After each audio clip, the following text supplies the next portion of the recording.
اپنے مرحومین اور خصوصاً بانیان و منتظمین مجلس کے جملہ مرحومین کے لیے رحم اللہ من قرأ الفاتحہ۔ بسم اللہ الرحمن الرحیم۔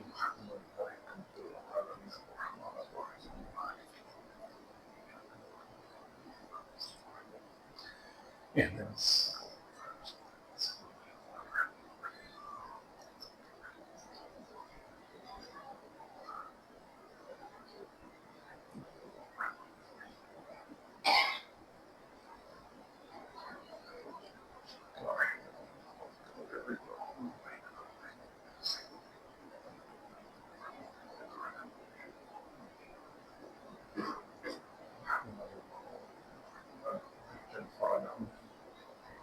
دعائے سلامتی امام زمان علیہ السلام۔ بسم اللہ الرحمن الرحیم۔ اللہم کل ولیک الحجۃ ابن الحسن صلواتک علیہ وعلا آبائہ فی هذه الساعة وفی کل ساعة ولیا وحافظا وقائدا وناصرا ودلیلا وعینا حتی تسکنہ ارضک طوعا وتمتعہ فیہا طویلا برحمتک یا ارحم الراحمین۔ اللہم ارزقنا حج بیتک الحرام فی عامی ھذا وفی کل عام۔ اللہم ارزقنا زیارت قبر الحسین علیہ السلام وجميع قبور الأئمة عليهم السلام في عامی ھذا وفي كل عام۔ اللهم ارزقنا محبة الحسين عليه السلام۔ اللهم ارزقنا زيارة الحسين عليه السلام۔ اللهم ارزقنا شفاعة الحسين عليه السلام بفضلك ورحمتك يا أرحم الراحمين۔ اللهم صل على محمد وآل محمد۔ درود پڑھیے محمد وآل محمد۔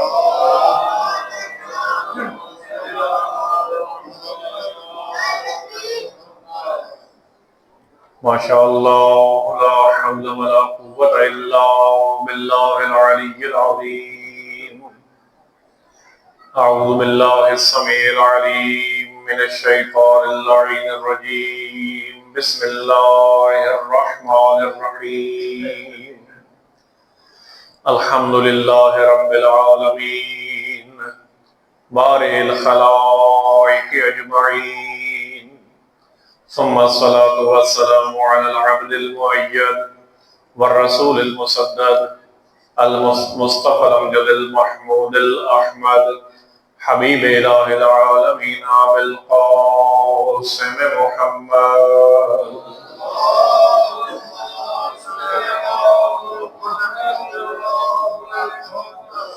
وعلى أهل بيته الطيبين الطاهرين المعصومين المظلومين الغر الميامين المنتجبين الذين أذهب الله عنهم الرجس وطهرهم تطهيرا۔ رحمة الله على أحبابهم وأصحابهم وشيعتهم ولعنة الله على أعدائهم وظالميهم ملعونين۔ أما بعد، فقد قال الله سبحانه وتعالى في كتابه المبين۔ بسم الله الرحمن الرحيم۔ إذ قال لقمان لابنه وهو يعظه يا بني لا تشرك بالله إن الشرك لظلم عظيم۔ وقال رسول الله صلى الله عليه وآله وسلم إن الحسين مصباح الهدى وسفينة النجاة صلوات صل على محمد۔ نعرہ تکبیر، نعرہ تکبیر، نعرہ رسالت، نعرہ رسالت، نعرہ حیدری، نعرہ حیدری، حسینیت، حسینیت، یزیدیت، یزیدیت، پر محمد و اہل بیت محمد بلند تر صلوات۔ صلی علی محمد۔ دعا ہے اللہ رب العزت منتظمین اور بانیان کی یہ صف ماتم بچھائی آپ کی تشریف آوری، عزاداروں کی عزاداری، ذاکرین کا بیان اور حقیر کے الفاظ اپنی بارگاہ میں قبول فرمائے۔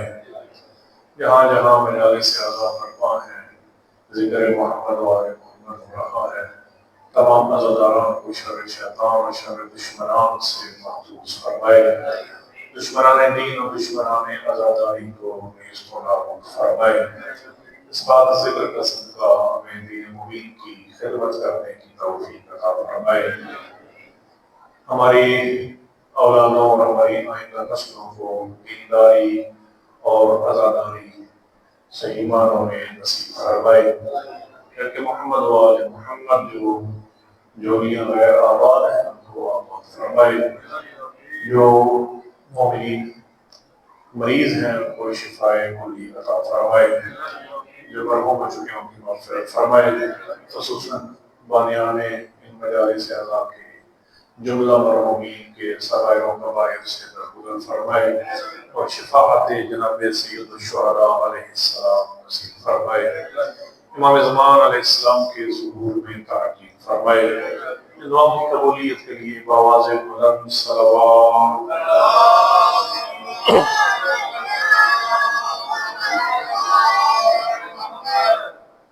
دین کی ابتدا اور دین کی بنیاد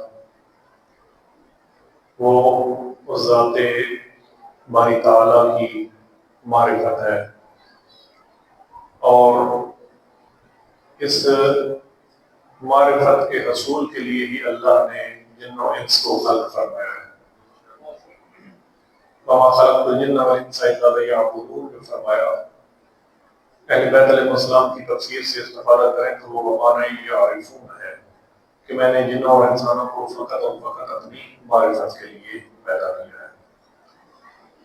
موضوع گفتگو وہی نصیحت ہے جناب لقمان کی، لقمان حکیم کی، کہ جو انہوں نے اپنے بیٹے کو واعظ کرتے ہوئے اور موعظہ فرماتے ہوئے فرمایا تھا، یا بنیا، ہے میرے پیارے بیٹے، لا تشرک باللہ، کسی کو بھی اللہ کا شریک نہ ٹھہرانا، اللہ کا شرک نہ کرنا۔ کیوں؟ ان الشرک لظلم عظیم، کیونکہ شرک ایک عظیم ظلم ہے۔ ظلم کا کیا مطلب ہے؟ ظلم کی اگر تعریف لی جائے نا، اصطلاحاً بھی اور لغتاً بھی اگر تعریف ظلم کی لی جائے، عدل کا مخالف ہے، متضاد ہے۔ عدل کا، عدل اور ظلم آپس میں متضاد ہے۔ عدل کی تعریف یہ ہے، تعرف الاشیاء باضدادها، چیزیں اس کی ضد سے پہچانی جاتی ہیں، ٹھیک ہے۔ ظلم تب سمجھ میں آئے گا جب انسان کے سمجھ میں عدل آئے گا۔ جب کسی نے وہ سقراط سے پوچھا تھا نا کہ تو نے ادب کہاں سے سیکھا ہے، ادب اتنا بڑا جو ہے وہ ایک حکیم شخصیت گزری ہے سقراط، تو نے ادب کہاں سے سیکھا؟ تو اس نے کہا کہ میں نے بے ادبوں سے ادب سیکھا ہے۔ تو میں نے کسی استاد سے جو ہے وہ ادب نہیں سیکھا، بلکہ جو بے ادب کرتے چلے گئے ان کا الٹ میں کرتا چلا گیا، تو میں سقراط بن گیا۔ تعرف الاشیاء باضدادها۔ عدل کی تعریف یہ ہے کہ وضع الشیء فی محلہ، ہر شے کو اس کے محل اور مقام پہ رکھنا، اس کو عدل کہا جاتا ہے۔ جو کسی شے کا مقام ہے اس کو اس کے مقام پر رکھنا، اس کو عدل کہا جاتا ہے۔ ہم سے بھی عدل کا تقاضا کیا گیا ہے، اعدلوا هو اقرب للتقوی، تقوی کے قریب ترین شے کو عدل کہا جاتا ہے، یعنی عدل کرو کیونکہ یہ تقوی کے سب سے زیادہ قریب ہے۔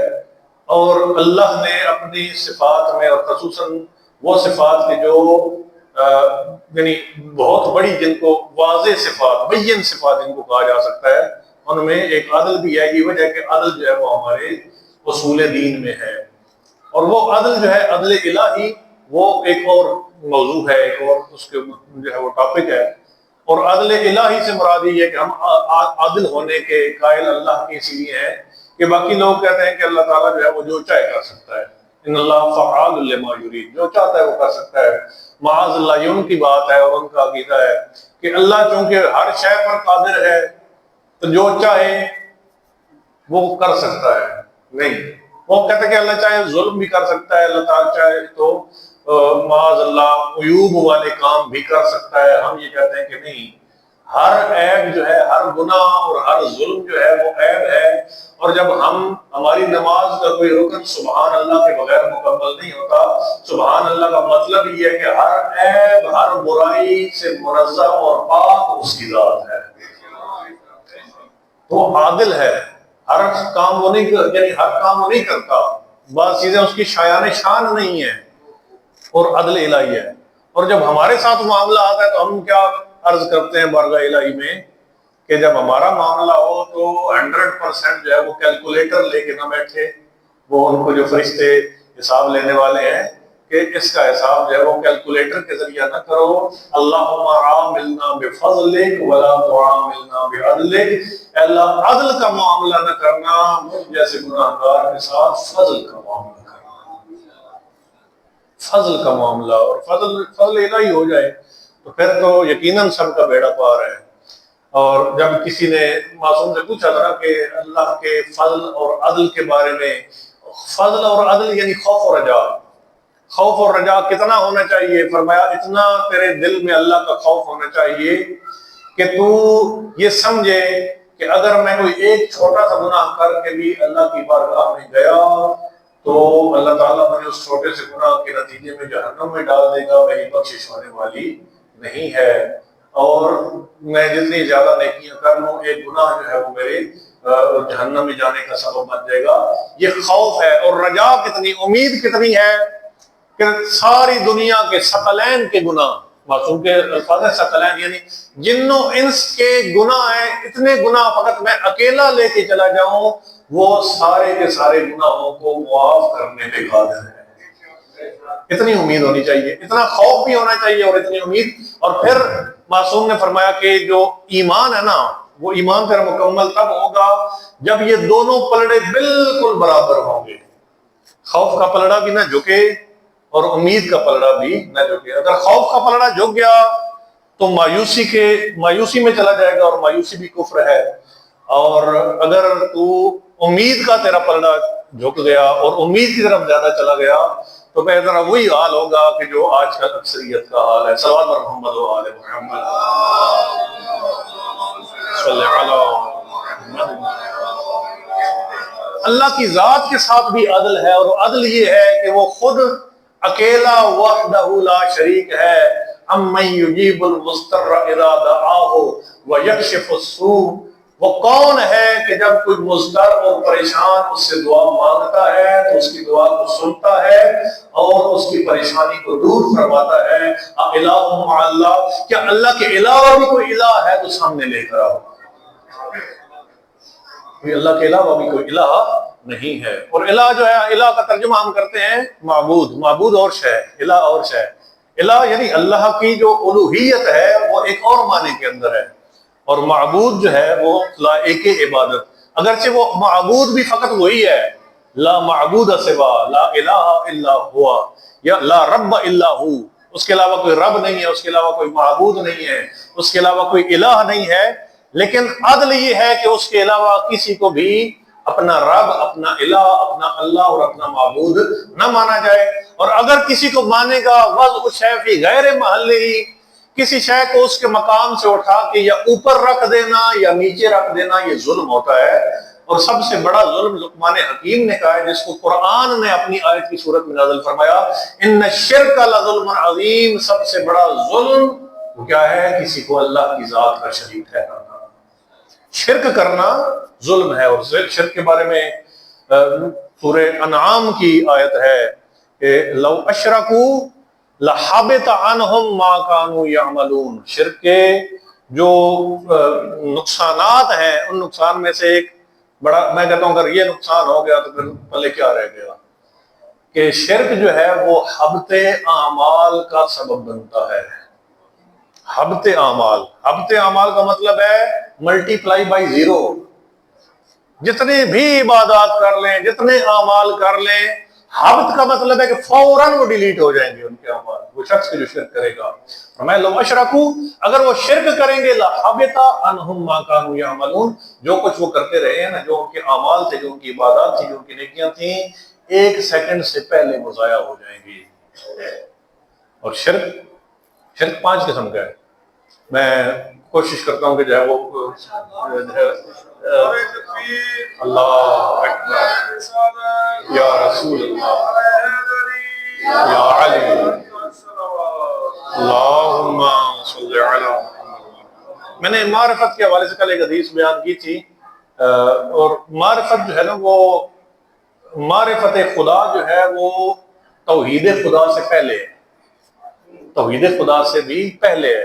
اور اس کے لیے اگر آپ پہلا خطبہ امیر المومنین علیہ السلام کا نہج البلاغہ کو اٹھا کر دیکھیں تو جو ترتیب امیر المومنین نے بیان فرمائی ہے نا، یہ جو پہلے جملے ہیں نا کہ الحمدللہ الذی لا یبلغ مدحتہ القائلون ولا یحصی نماہ العادون ولا یؤدی حقہ المجتہدون، یہ ان جملوں کے بعد امیر المومنین جو اگلا پیراگراف ہے کیا فرماتے ہیں؟ اول الدین معرفتہ، دین کی بنیاد جو ہے، میں شرک کی اقسام کی طرف آتا ہوں لیکن میں پہلے کوشش کر رہا ہوں کہ اس کی طرف جو ہے وہ دین کی بنیاد، دین کی ابتدا، دین کی الف با اور دین کی پہلی اینٹ اور پہلا زینہ، پہلا سٹیپ دین کا کیا ہے؟ اس ذات جبار کی معرفت ہے، اس ذات کو پہچان لینا، اس ذات کو پہچان لے انسان، اس ذات کو، اور یہ پہچان جو ہے نا، یہ پہچان علم، اچھا علم اور معرفت، میں شاید پچھلے عشرے میں یہ بات کا فرق سمجھا چکا ہوں، لیکن بہرحال نوجوانوں کے لیے یا اگر بوڑھوں کا اگر حافظہ کمزور ہو تو میں ایک دفعہ پھر جو ہے وہ عرض کر دیتا ہوں۔ علم اور معرفت میں فرق ہوتا ہے، ٹھیک ہے؟ علم اور شے ہے، معرفت اور شے ہے۔ اگرچہ علم ایسی بابرکت شے ہے کہ جس کے بارے میں معصوم نے فرمایا، خود سید الانبیاء جناب محمد مصطفیٰ صلی اللہ علیہ وسلم نے، اللہم صلی علی محمد وعلی بالعلم وحد الرب، رب کی توحید جو ہے وہ علم کے ذریعہ ہوتی ہے۔ بالعلم یعرف الرب، رب کی معرفت علم کے ذریعہ ہوتی ہے۔ بالعلم یعبد الرب، رب کی عبادت بھی کیا ہے؟ علم کے ذریعہ ہوتی ہے۔ بالعلم یوصل الارحام، صلہ رحمی کی عبادت بھی انسان جو ہے وہ علم کی بنیاد پہ کر سکتا ہے، لیکن بہرحال علم جو ہے وہ معرفت سے ایک علیحدہ چیز ہے۔ اور اس کا موٹا سا فرق میں عرض کرتا ہوں، اللہ تعالیٰ نے ہمیں علم حاصل کرنے کے لیے ارد گرد کا جو ساری دنیا ہمارے ارد گرد ہے وہ سمجھنے کے لیے، اس کی معلومات حاصل کرنے کے لیے اللہ تعالیٰ نے ہمیں 5 حواس عطا کیے ہیں، حواس خمسہ جس کو 5 سینسز جو ہے نا، وہ اللہ نے ہمیں عطا کیے ہیں، جن میں سب سے پہلا جو ہے وہ قوت باصرہ، سب سے زیادہ جو استعمال ہوتی ہے وہ قوت باصرہ ہے، یعنی دیکھنے کی، بصارت کی قوت، ٹھیک ہے؟ دوسری ہے قوت سامعہ، سننے کی طاقت، ٹھیک ہے؟ قوت لامسہ، چھونے کی، ہو سکتا ہے دیکھ کے جو ہے وہ ہمیں کوئی چیز سمجھ آ جائے، اگر دیکھ کے سمجھ نہ آئے، ٹھیک ہے؟ گھر بیٹھے ہیں، مؤذن اذان دیتا ہے، مؤذن نظر نہیں آ رہا لیکن قوت سامعہ ہمیں بتا دیتی ہے کہ اذان جو ہے وہ ہو رہی ہے۔ بہرحال وہ قوت سامعہ، سننے کی قوت۔ اچھا قوت باصرہ بھی کام نہ کرے، قوت سامعہ بھی کام نہ کرے، بعض اوقات جو ہے آپ دیکھتے ہیں کہ کچھ لوگ جو ہے وہ نابینا ہیں، وہ چھو کر جائے، یا تک ان کی کتابیں آپ دیکھیں گے کہ وہ چھو کر، وہ کتابوں کی عبارتیں، باقاعدہ لائبریریاں ہیں نابینا لوگوں کے لیے کہ جو چھو کر ان کا مطالعہ کتابوں کا، خصوصی کتابیں ہوتی ہیں ان کا کر سکتے ہیں۔ قوت شامہ، سونگنے کی طاقت اللہ نے عطا کی ہے۔ اور قوت ذائقہ، جس کے پاس پہلی چاروں قوتیں نہیں ہیں نا، آخری قوت اس کے پاس ضرور ہے، کیونکہ اللہ تعالیٰ نے فرمایا کل نفس ذائقۃ الموت۔ اب موت کا ذائقہ کیسا ہے یہ تو موت کے بعد ہی پتہ چلے گا کہ موت کا ذائقہ جو ہے وہ کیا ہے، لیکن چکھنے کی طاقت بھی اللہ تعالیٰ نے جو ہے وہ عطا فرمائی ہے۔ نمک کم ہے، چینی زیادہ ہے، مرچیں زیادہ ہیں، کم ہیں، یہ کو چکھ کے انسان کو پتہ چلتا ہے۔ ہمارے علم کی بنیاد یہ 5 چیزیں ہیں، ان 5 چیزوں سے ہم علم حاصل کرتے ہیں، دیکھ کے علم حاصل کرتے ہیں، سن کے، ہاتھ لگا کر، چھو کر، چکھ کر اور سونگھ کر، ان کو حواس خمسہ کہا جاتا ہے، جبکہ معرفت کا تعلق جو ہے وہ حواس خمسہ سے نہیں ہوتا۔ معرفت حواس خمسہ سے ایک علیحدہ چیز ہے۔ کیا فرمایا؟ لا یدرک بالحواس ولا یقاس بالناس۔ اللہ کا جب وصف بیان کیا معصوم نے تو فرمایا کہ حواس خمسہ سے نہ اس کا ادراک کیا جا سکتا ہے اور نہ ہی اس کا قیاس مخلوق میں سے کسی کے ساتھ کیا جا سکتا ہے، کہ اس کی عظمت یہ ہے کہ فلاں چیز جیسی اس کی عظمت ہے. جتنی چیزوں کی بھی عظمت بتائیں گے وہ بھی اس کی مخلوق ہے اور وہ بھی محدود ہے، جبکہ وہ ذات اللہ محدود ہے. اس کی حد اور اس کا مکان اور اس کا جسم اور جسمانیت سے پاک اور منزہ شے ہے.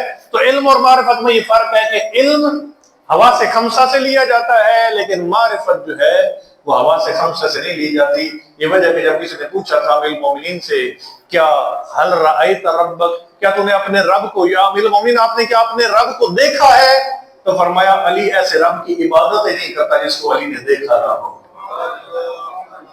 اس رب کی علی عبادت ہی نہیں کرتا جس کو علی نے دیکھا نہ ہو. لیکن پھر غلط فہمی اگر کسی کو ہو سکتی ہے تو علی نے فوراً ازالہ فرما دیا کہ میرا رب ان آنکھوں سے نظر نہیں آتا، قوت بصارت سے نہیں نظر آتا، قوت بصیرت سے نظر آتا ہے. علی نے یا علی اپنے رب کو قوت بصیرت سے، اللہ نے بصیرت عطا فرمائی. اول الدین معرفت ہو، دین کی بنیاد اس ذات جبار کی معرفت ہے، اس ذات کی معرفت.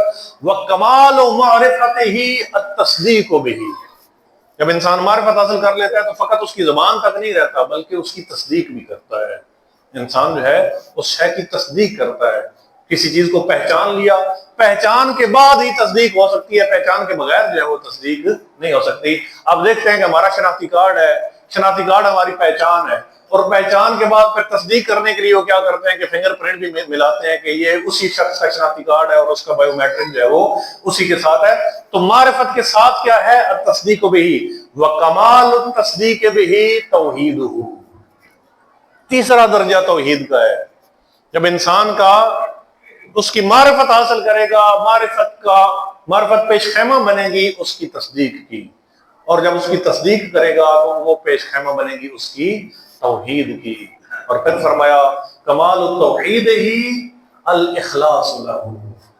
جب انسان اس کی توحید کا قائل ہو جاتا ہے کہ فقط اے پروردگار تو ہی معبود ہے، تو ہی رب ہے، تیرے علاوہ کوئی لائق عبادت نہیں، کوئی الہ نہیں، کوئی رب نہیں ہے، بس خالص ہو جاتا ہے اس کے ساتھ. اور آپ دیکھیے کہ جتنا اس ذات پروردگار کی معرفت بڑھتی چلی جائے گی اخلاص بھی بڑھتا چلا جائے گا، اخلاص بھی بڑھتا چلا جائے گا. جن ہستیوں کو اس ذات کی معرفت ہے وہ اخلاص کے بلند ترین درجے پہ ہیں، اس اخلاص کے بلند ترین درجے پہ ہیں. اور اخلاص ہی وہ جوہر ہے کہ جس جوہر کی بنیاد پر ہمارے اعمال اس کی بارگاہ میں قدردانی کی منزل پہ پہنچتے ہیں. اگر اس کی ذات کے لیے خالص ہو کر ہم اپنے اعمال بجا لائیں نا تو ہمارے اعمال کا خریدار وہ ہے. ان اللہ شاکر علیم. یہ صفا اور مروہ کے درمیان جو صحیح کرنے کی جب آیت اللہ تعالیٰ نے نازل فرمائی نا تو اور صفا اور مروہ کے درمیان صحیح کا حکم دیا تو فرمایا کہ یہ جو کرے گا ان اللہ شاکر علیم، اللہ تعالیٰ اس کے اس عمل کو قدردانی کی نگاہ سے دیکھے گا. انسان جب صحیح کرتا ہے نا تو اللہ تعالیٰ اس کے اس عمل کو ہر اس کی نیکی قدردانی کی نگاہ سے دیکھی جاتی ہے. کتنی قدردانی ہوگی یہ میری معرفت، میرے اخلاص اور میری توحید کی بنیاد پر فیصلہ ہوگا. جتنا میرا اخلاص بڑھتا چلا جائے گا اس کی قدردانی بڑھتی چلی جائے گی.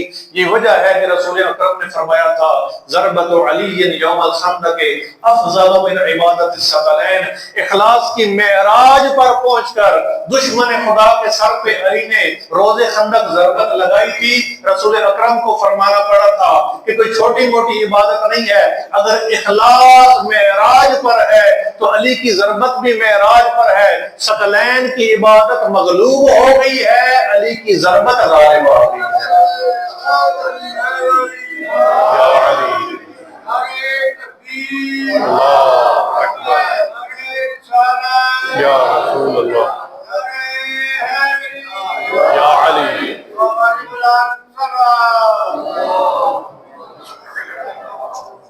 جتنا اخلاص بڑھتا چلا جائے گا، میں ایک جو ہے وہ مثال کے ذریعے سمجھاتا رہتا ہوں. اللہ تعالیٰ نے بہترین مثال قرآن مجید میں ہمارے اعمال کی قدردانی کی دی ہے کہ من جاء بالحسنۃ فلہ عشر امثالہا. جو نیکی کرے گا اس کو ایک کے بدلے میں 10 ملیں گی. اور 10 کیا ہے؟ کم از کم ہے، ٹھیک ہے، کم از کم 10 ہے. اور امام زین العابدین علیہ الصلوۃ والسلام نے فرمایا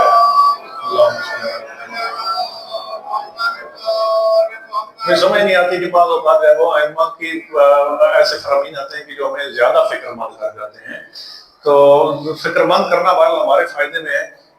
سید سجاد فرماتے ہیں کہ وہ شخص کتنا بدقسمت ہے، کیونکہ ایک گناہ اگر انسان کرتا ہے اور توبہ کر لیتا ہے تو ختم ہو گیا گناہ، ٹھیک ہے، التائب من الذنب کمن لا ذنب لہ، گناہ کے بعد توبہ کر لی تو سمجھو اس نے گناہ کیا ہی نہیں ہے۔ لیکن اگر توبہ نہیں کرتا، توفیق نہیں ملتی توبہ کی، تو تب بھی کیا فرمایا کہ ایک کے بدلے میں اللہ ایک عطا فرماتا ہے، جبکہ نیکی کرتا ہے، بلکہ نیکی کا ارادہ کرتا ہے، حکم پروردگار ہوتا ہے کہ اس کی نیکی لے ڈالو۔ کتنا کریم ہے وہ پروردگار۔ میں کہتا ہوں کہ مکالمہ کی لکھا نہیں ہے، لیکن میں سمجھتا ہوں کہ شاید ملائکہ پوچھتے ہوں گے بریلا ابھی اس نے نیکی کی نہیں ہے، لکھ دیں، ارشاد ہوتا ہوگا ہاں اگر نیت کر لی ہے نا تو نیت المومن خیر من عملہ، عمل سے بہتر مومن کی نیت ہوتی ہے۔ ہو سکتا ہے عمل میں ریاکاری ہو، نیت میں کوئی ریاکاری نہیں ہوتی، اس نے ارادہ تو کر لیا، نیت تو کر لیا، اس کی نیکی لکھ ڈالو، اور اگر نیکی انجام دے تو جو ایک لکھی ہوئی ہے نا اس کو 10 بنا دینا، 1 سے 10 بنا دینا، یہ کم سے کم درجہ ہے، کم سے کم قدردانی ہے ہماری نیکی کی۔ ایک طرف یہ فرمایا اور دوسری طرف فرمایا الذین ينفقون اموالهم فی سبیل اللہ کمثل حبۃ انبتت 7 سنابل فی کل سنبلۃ 100 حبہ، وہ لوگ کہ جو اللہ کی راہ میں اپنا مال خرچ کرتے ہیں اس کی مثال ایسے ہے کہ ایک دانہ اور ایک بیج زمین میں کاشت کیا جائے، اس ایک دانے سے ایک پودا ہوگے، فی کل سنبلۃ، فی کل، اس میں 7 سٹے موجود ہوں، فی کل سنبلۃ 100 حبہ، اس ایک دانے سے ایک پودا ہوگا، 7 سٹے اور 7 بالیاں موجود تھی، ہر سٹے پر 100 دانے موجود تھے، کاشت ایک کیا تھا، اللہ نے 700 اس دنیا میں عطا فرمائے ہیں، 700 عطا فرمائے ہیں، اور 700 بھی فرمایا کہ یہ 700 پہ بھی بس نہیں ہے، لَإِن شَكَرْتُمْ لَأَزِيدَنَّكُمْ، تو اپنے شکر کو بڑھا دے، تو اپنے اخلاص کو بڑھا دے، تو اپنی معرفت کو بڑھا دے، میں تیری قدردانی اور تیرے اجر کو بھی بڑھاتا چلا جاؤں گا۔ وَاللَّهُ يُضَاعِفُ لِمَن يَشَاءُ، اس سے بھی 2 گنا اور 4 گنا اجر جس کو چاہتا ہے اللہ عطا فرماتا ہے۔ اخلاص جو ہے وہ بہترین جوہر ہے انسان کے لیے، جتنا اخلاص بڑھتا چلا جائے گا، فرمایا کہ جتنی اس کی توحید بڑھتی چلی جائے گی اخلاص بڑھتا چلا جائے گا۔ وَكَمَالُ إِخْلَاصِهِ نَفْيُ الصِّفَاتِ عَنْهُ، جب انسان خالص ہو جاتا ہے نا اپنے پروردگار کے لیے، اخلاص کی کسی منزل پہ پہنچ جاتا ہے، تو پھر وہ یہ کہتا ہے کہ یہ جو صفات ہے نا یہ اس کی ذات سے زائد نہیں ہے، بلکہ اس کا عین ذات ہے۔ اب عین ذات کے لیے بھی اگر بچپن میں صفات ثبوتیہ اور صفات سلبیہ پڑھے ہوں تو پتہ چلتا ہے کہ اس کی صفات عین ذات ہیں یا اس کی صفات زائد بر ذات ہیں، ٹھیک ہے، اس کی صفات عین ذات ہیں، ہماری آپ کی میری صفات زائد بر ذات ہیں، اللہ کی صفات میں اور ہماری صفات میں فرق یہی ہے۔ کوئی شخص کہ میں بھی کوئی شے خلق کر سکتا ہوں، جس نے انجن بنایا وہ کہے گا میں انجن کا خالق ہوں، تو اللہ بھی خالق اور میں بھی خالق۔ آج کل جو شعب دیے جاتے ہیں نا، جو اس طرح کے جو ڈرامے کیے جاتے ہیں کہ فلاں بھی یہ اور فلاں بھی یہ، تو اس طرح تو میں بھی کہتا ہوں کہ میں بھی زندہ ہوں اور اللہ بھی زندہ ہے، تو ہم برابر ہیں آپس میں، معاذ اللہ۔ نہیں، میری زندگی اور اللہ کی زندگی میں فرق ہے، میری صفات اور اللہ کی صفات میں فرق ہے۔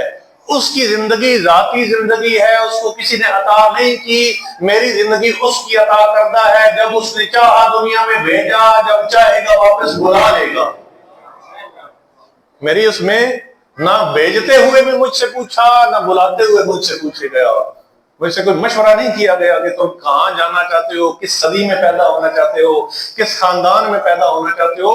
جب اس کا دل چاہا، جب اس نے چاہا، اس نے دنیا میں بھیج دیا، اور جب چاہے گا اس دنیا سے واپس بلا لے گا۔ اس کی زندگی اس کی ذاتی زندگی ہے، اس کو کسی نے عطا نہیں کی۔ میری زندگی کی ابتدا بھی ہے، اختتام بھی ہے، وہ قدیم ہے، نہ اس کی ابتدا ہے نہ اس کا کوئی اختتام ہے۔ میرا علم اور اس کا علم، انسان کہ میں بھی عالم، مجھے بھی لوگ عالم کہتے ہیں، اور اللہ نے بھی اپنا سورہ حشر میں عالم الغیب والشہادہ اپنے آپ کو کہا ہے، تو اللہ بھی عالم اور میں بھی عالم، ٹھیک ہے، میرا علم اور اس کا علم، حتیٰ کہ میرا علم، میرے علم اور بڑے سے بڑے عالم کا کسی عام، یعنی کسی عالم کا جو ہے چاہے وہ بڑے سے بڑا ہی کیوں نہ ہو، کسی معصوم کے علم سے بھی مقایسہ نہیں کیا جا سکتا۔ کیونکہ غیر معصوم کا علم جو ہے وہ علم کسبی ہے، اور معصوم کا علم جو ہے وہ علم وحی ہے، علم لدنی جس کو کہا جاتا ہے۔ اور اللہ کا علم کیا ہے؟ اللہ کا علم کسبی ہے یا وحی ہے؟ اللہ کا علم نہ کسبی ہے نہ وحی ہے، اللہ کا علم ذاتی ہے۔ اللہ کو کسی نے علم عطا نہیں کیا، معصوم کو بھی اللہ نے علم عطا فرمایا۔ خود امیر المومنین فرما رہے ہیں کہ معراج سے واپسی پر، معراج، اللہ اکبر، معراج بھی وہ خصوصیت ہے کہ جو پیغمبر کو نصیب ہوئی۔ ایسے ایسی باتیں سامنے آتی ہیں، بہرحال میرا موضوع سے نکل نہ جاؤں۔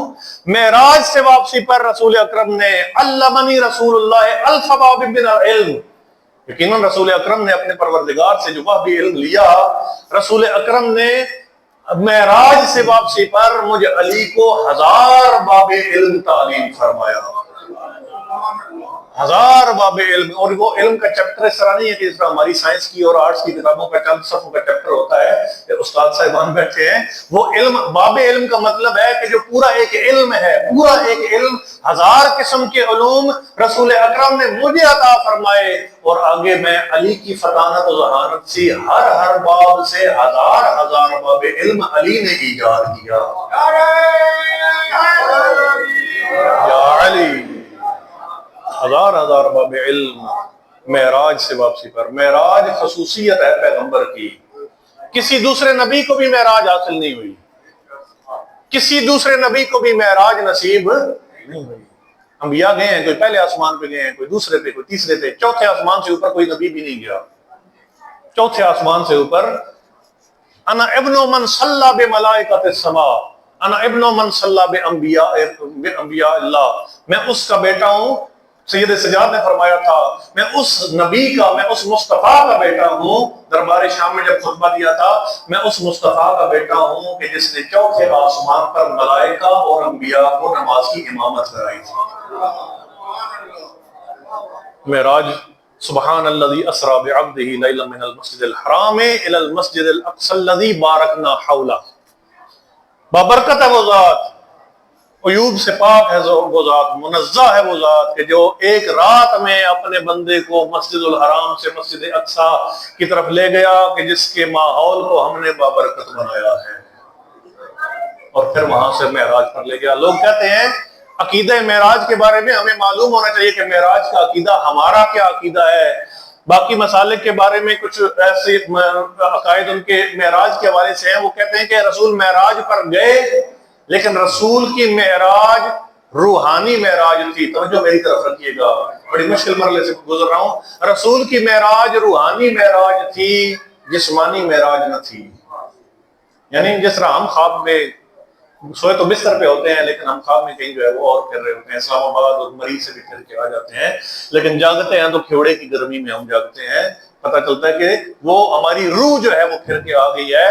تو لوگ کہتے ہیں کہ رسول اکرم کی معراج بھی روحانی معراج تھی، جسم موجود رہا، لیکن جو ہے وہ رسول اکرم کی روح جو ہے وہ معراج کر کے آئی۔ لوگ پریشان ہو گئے تھے نا، ٹائم ٹریول کی ابھی تک جو ہے وہ سائنسدان کہہ رہے ہیں کہ ٹائم ٹریول کیسے ممکن ہے۔ جناب ام المومنین نے بھی یہ کہا تھا کہ وہ کنڈی ہلتی رہی اور پانی وضو کے لیے گرم رہا اور مصلی جو ہے وہ تیار رہا، اور رسول آسمانوں کی سیر کر کے کیسے آ سکتے ہیں۔ یہ معلوم نہ تھا کہ جو ذات ان کو بلا رہی ہے وہ میزبان ہے، کہ وقت کی رمزیں بھی اس کے ہاتھ میں ہیں، وقت کو روک کر اپنے محبوب کو معراج پر بلایا۔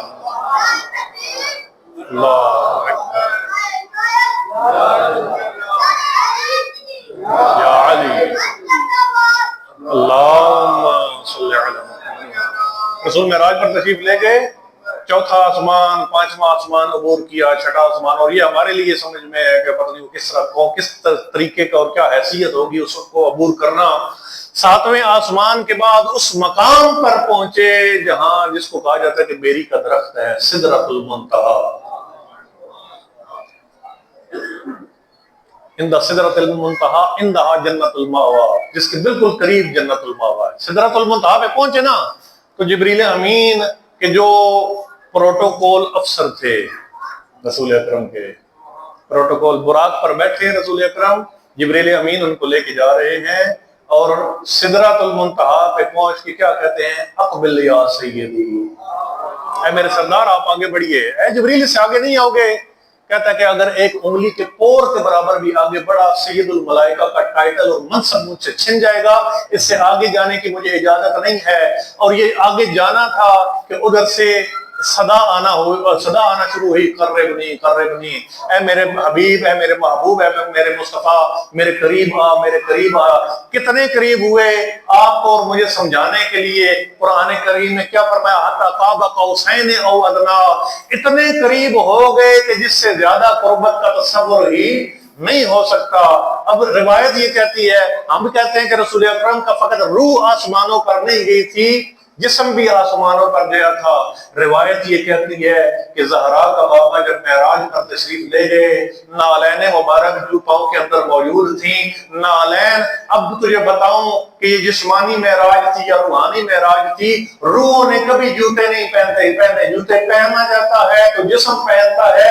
زہرا کا بابا گیا ہے تو نالین سمیت سدرۃ المنتہا کی منزل سے بھی آگے چلا گیا.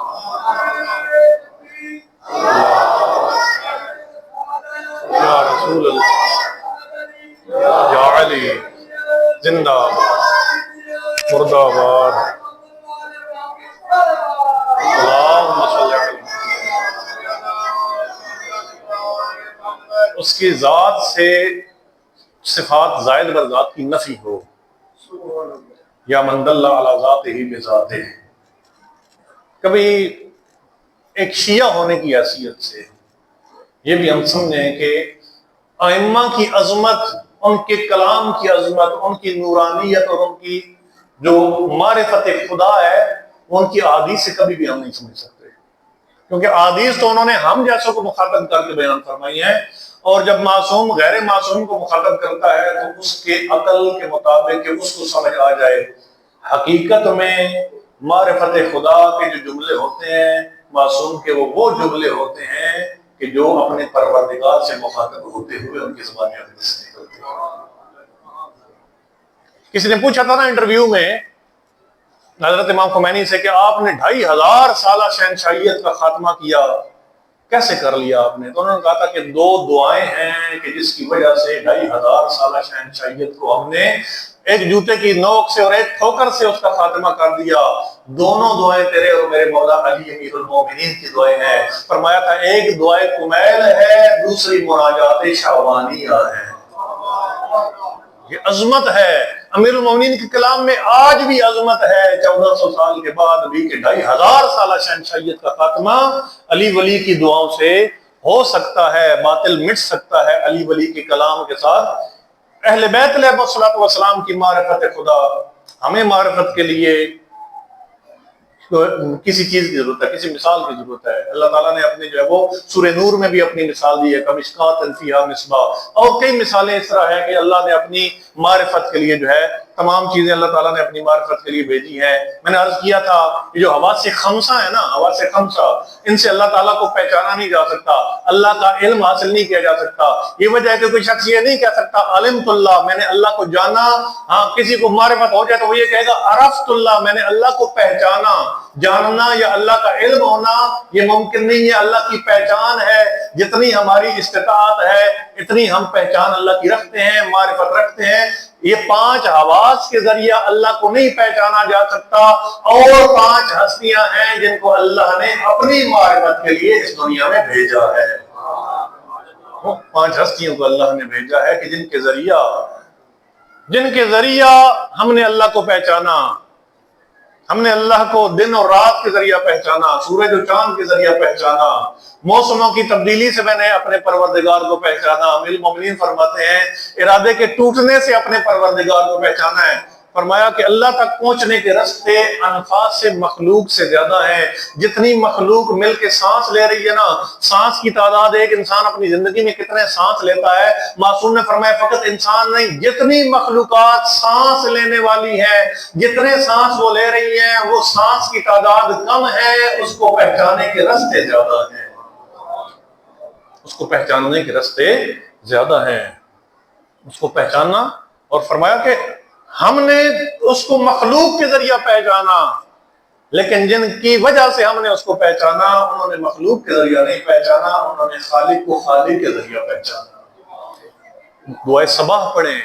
دعائے صباح کا جملہ ہے یا من دل علی ذاتہ بذاتہ وتنزہ عن مجانست مخلوقات. اے وہ ذات کہ جو خود سب سے بڑی دلیل اپنی ذات پر خود ہے، اس کے لیے دلیل کسی اور شے کو جو ہے وہ دعائے عرفہ پڑھ کے دیکھ لے. دعائے عرفہ امام حسین علیہ السلام کی دعا کیا فرما رہے ہیں؟ کیف یستدل علیک بما هو فی وجودہ مفتقر الیک. اس شے کو تیری دلیل کیسے بنایا جا سکتا ہے کہ جو اپنے وجود میں ہی تیری محتاج ہے. خود قائم رہنے کے لیے، خود وجود میں رہنے کے لیے جو شے تیری محتاج ہے، اس شے کو تیری دلیل کیسے بنایا جا سکتا ہے؟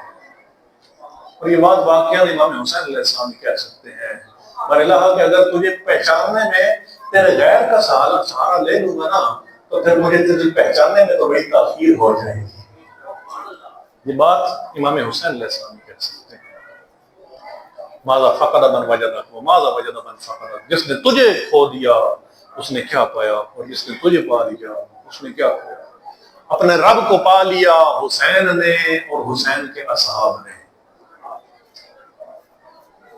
اپنے پروردگار کو پا لیا. امام حسین علیہ السلام وقت کے دامن میں گنجائش نہیں ہے، مسائل کچھ تھوڑا پڑھنا تھا لیکن بہرحال اشارتاً چند تبرک جملے. امام حسین علیہ السلام جب پہنچے نا قافلہ، ایک مقام پر چلتے چلتے اس کے وفادار کی قدم رکی. امام حسین علیہ السلام نے ارد گرد کے لوگوں کو بلایا، پوچھا کہ اس مقام کو کیا کہا جاتا ہے. کسی نے کہا کہ اس کو نینوا کہا جاتا ہے، کسی نے کہا کہ اس کو شط الفرات کہا جاتا ہے، کسی نے کہا کہ اس کو غازریہ کہا جاتا ہے، ایک بوڑھے نے کہا کہ اس کو کرب و بلا بھی کہا جاتا ہے. میں نے اپنے بزرگوں سے سنا ہے کہ اس کو کرب و بلا بھی کہا جاتا ہے. امام علیہ السلام نے جب یہ سنا نا کرب و بلا، کلمہ استرجاع بھی پڑھا اور پھر فرمایا ہا ہنا محط رحالنا وبسمت دمائنا ومذبح اطفالنا.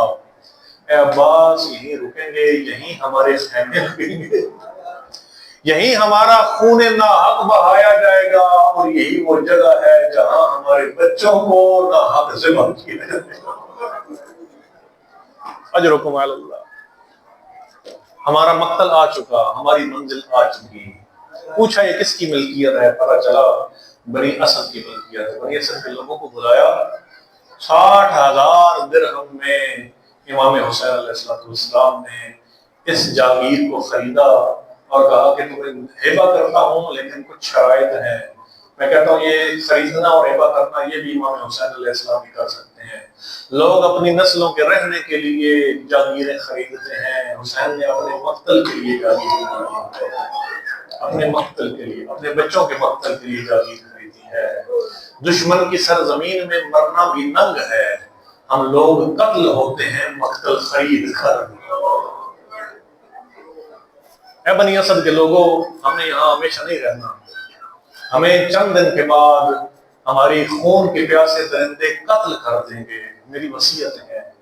ایک وصیت یہ ہے، فرمایا کہ میں پہلے دوسری اور تیسری وصیت عرض کرتا ہوں. فرمایا کہ ہماری لوگ ہماری شہادت کے بعد جب ہماری قبریں بنیں گی تو ہمارے زائرین ہماری زیارت کے لیے آئیں گے. دیکھنا 3 دن تک ان کو مہمان رکھنا. تیری اور میری کتنی پرواہ ہے امام حسین علیہ السلام کو. اس وقت وصیت کر رہے ہیں کہ میرے زائرین کو مہمان رکھنا. دوسری وصیت یہ فرمائی کہ اس جگہ پر ہل نہ چلانا، اس کو کاشتکاری کے لیے اس جگہ کو استعمال نہ کرنا. اور تیسری وصیت جو سب سے پہلے فرمائی تھی، فرمایا کہ ہمیں شہید کرنے کے بعد کوئی بھی ہمیں دفن نہ کرے گا.